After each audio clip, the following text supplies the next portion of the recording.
Isang legendary food tripan na naman ang natagpuan natin dito sa Malabon na kung saan Since 1984 pa nagbukas yung negosyo, mga kanegosyo.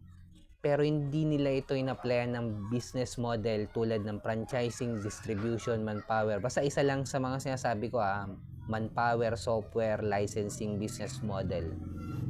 Or hindi nila pina-franchise yan, halimbawa. Kahit sobrang tagal na ng negosyo mo na yan, kung pina-franchise mo sana yan, mas lalo sanang kumita yung negosyo mo, mga kanegosyo. Pasensya na maingay yung background, mga kanegosyo.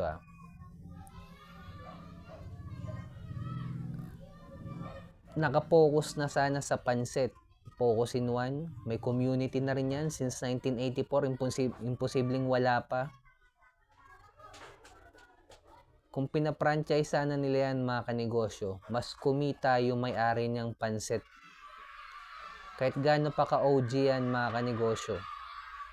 Kung hindi mo papalakihin yung negosyo na yan, para yung bata na hindi lumaki, sanggol yan forever. Kumita na sana sa franchising fee yung may-ari niyan, mga kanegosyo.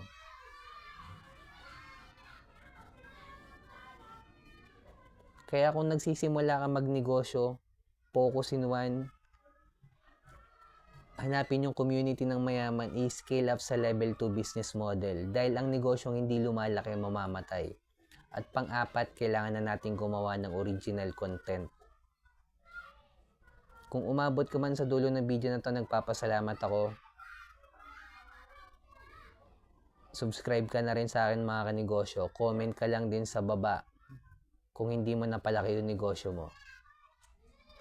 Bilang negosyante, kung dumadanas tayo ng pagsubok or struggle, huwag natin kalimutan mag-pray kahit anong religion natin. Peace.